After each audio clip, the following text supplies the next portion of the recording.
সকালের প্রাণবন্ত বাতাস গায়ে লাগছে। মনটা বেশ ফুরফুরে, আজকে ভালো লাগছে সব কিছু মিলিয়ে।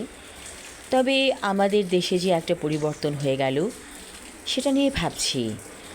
আসলে মানুষ ভাবে এক, হয় আরেক। ছাত্ররা কী চেয়েছিল? তাদের অধিকার প্রতিষ্ঠা করতে চেয়েছিল, আর ঘটে গেল আরেক বড় কাহিনী। হয়তো নিয়তিতে লেখা থাকে সব কিছু, যদিও আমরা অনেকে বলে থাকি যে আমরা ভাগ্য বিশ্বাস করি না, কিন্তু ভাগ্য বলে একটা কথা আছে, আসলেই আছে। না হলে এমন কেন হবে? যা হয়েছে হয়তো ভালোর জন্যই হয়েছে, কারণ আমরা সব সময় বিশ্বাস করি আল্লাহ যা করেন ভালোর জন্যই করেন।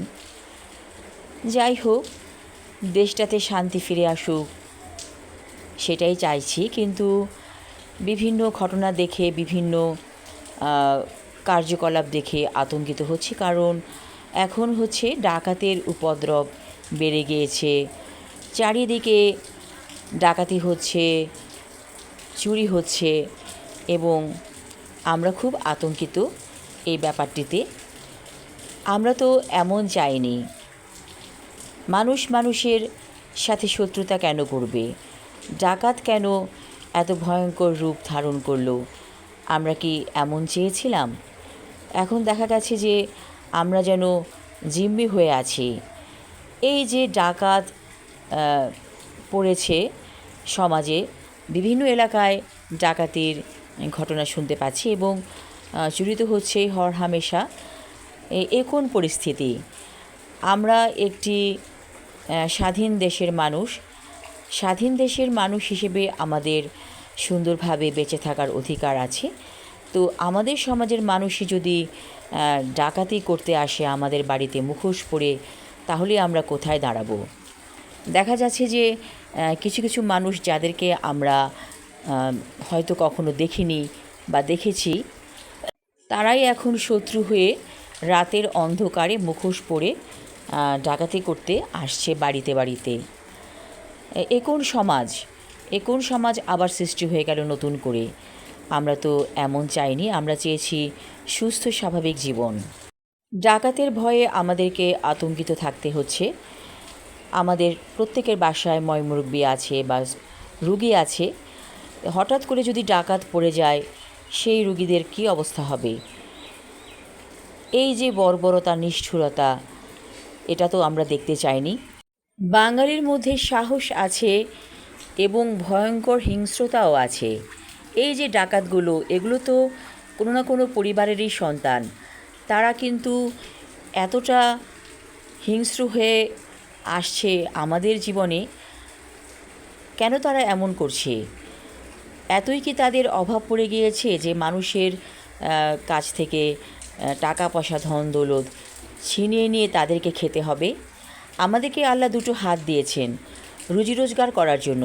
সেই হাতকে আপনি কাজে লাগান। আপনার মেধা আছে, সেই মেধাকে কাজে লাগান। আপনার ব্রেন আছে, আপনার মাথার উপরে যে ব্রেন নামক কম্পিউটারটি আছে, সেটার তো কয়েক কোটি টাকা দাম এটার।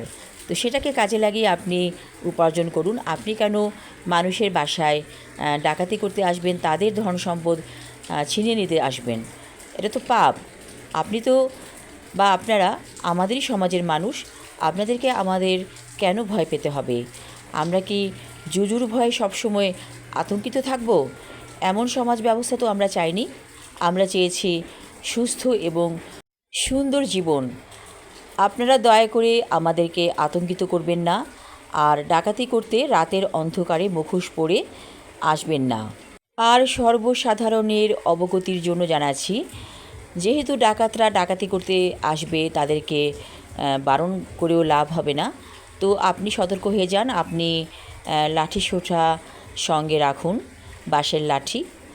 তারপর আপনি বাঁশি রাখুন সঙ্গে, এবং পাড়া প্রতিবেশীদের সবার ফোন নাম্বার আপনারা জোগাড় করে রাখুন, যাতে একজনের বিপদে আরেকজনকে ফোন করে জানানো যায়। আর এভাবে আপনি সতর্কতা অবলম্বন করবেন। আমরা এখন এমন পরিস্থিতিতে বাস করছি যেখানে ভালো মানুষ আছে, ভালো মানুষের পাশাপাশি মুখোশধারী খারাপ মানুষও আছে, সেই মানুষগুলোকে চিনতে চেষ্টা করুন এবং সেভাবেই চলুন। তো যাই হোক, সবাইকে মিষ্টি সকালের শুভেচ্ছা। ভালো থাকুন। ধন্যবাদ।